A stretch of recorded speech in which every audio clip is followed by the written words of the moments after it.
Hello everyone, my name is Carl Stacey here at Carl Stacey Guitar Tuition, and today we're here to break down Two-Faced by Linkin Park. This is a song that I know a lot of people were super surprised to hear and also super excited to hear, given the kind of nostalgic feeling of the guitar riffs and things like that. I did a instructional video for the Emptiness Machine, but there really isn't that much guitar in it, really, arguably.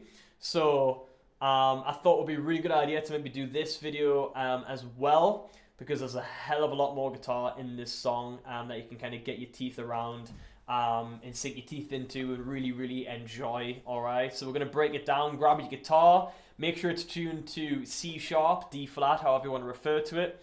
Either way, half step down and then the low string on top of that as well. And that's the tuning for the song. We'll break it down with tabs on screen. So the first riff.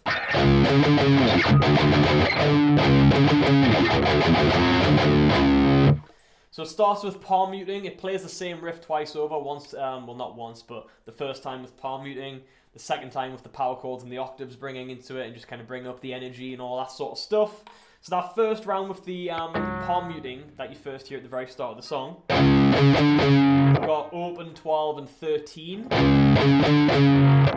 I'll put in a little bit of kind of a percussive scratch in there because it feels and sounds nicer that way. And then 6 on the A. And then it does the same riff again, but the ending is different. And then it kind of does full stretch here. Alright, so that's one. Alright. And like I said, once that kicks off, power chord version, same notes, same frets, but it's going to sound a little bit more like this instead.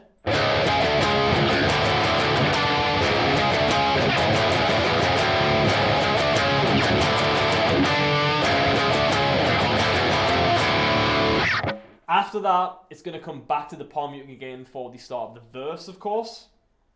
And then it comes back, so it's the same structure. Palm muting, not palm muting, not palm muting. Otherwise, it's the same riff in the same way that I've just explained for you all right there. From that point forward, it has a bit of a sort of transitional riff between the verse and the chorus of the song with octaves, and it's just 2 octaves. I almost missed this part when I was learning it because it's so brief and it's kind of like in the background of the mix a little bit and stuff as well, so it's a little bit harder to maybe make out in here, but it is there, I can promise you that. The chorus of the song is arguably the easiest part of the song and probably the most enjoyable for that reason as well. We have...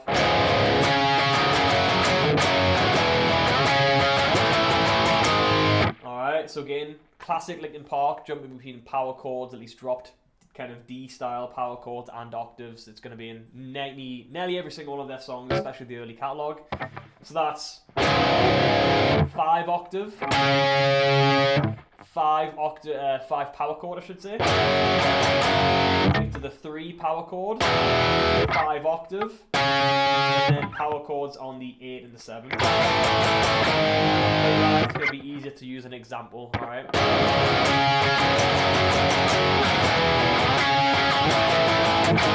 It's a bit more, obviously, strummy on those notes themselves.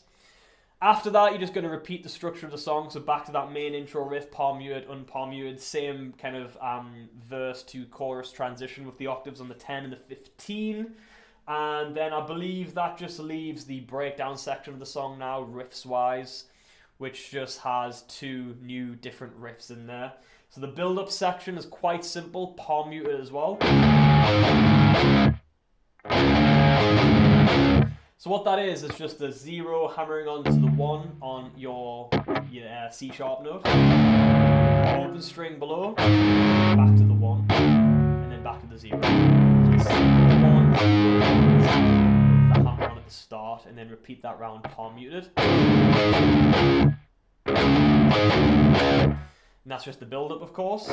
And then for the breakdown, a lot of it's based on feel. I feel like some people might feel this a bit differently. I just sort of do my own feel and interpretation of it, of course. It has 2 variations of the riff. The first variation.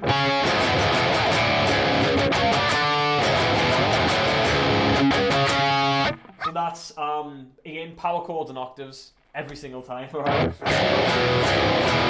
6, kind of sliding it straight down to the 1. Open. Octave on the 6, hitting the same riff.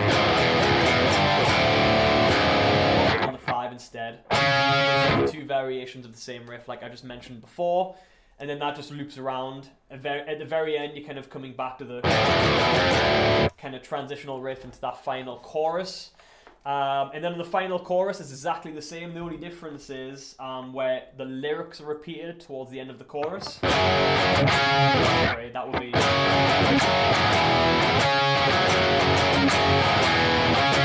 So it kind of just rides out in the 5, 3, 5 octave, and it loops that round on the part where the lyrics repeat in the chorus at the end, alright?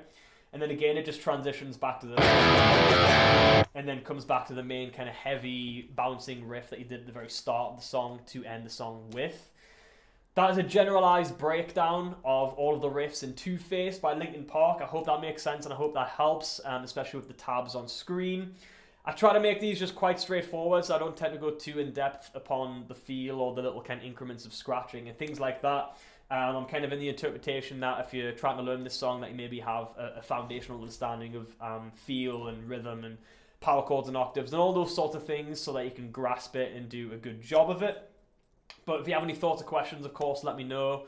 I'm happy to help and I'm happy to answer. Otherwise, thank you very much for watching and I'll see you in the next one.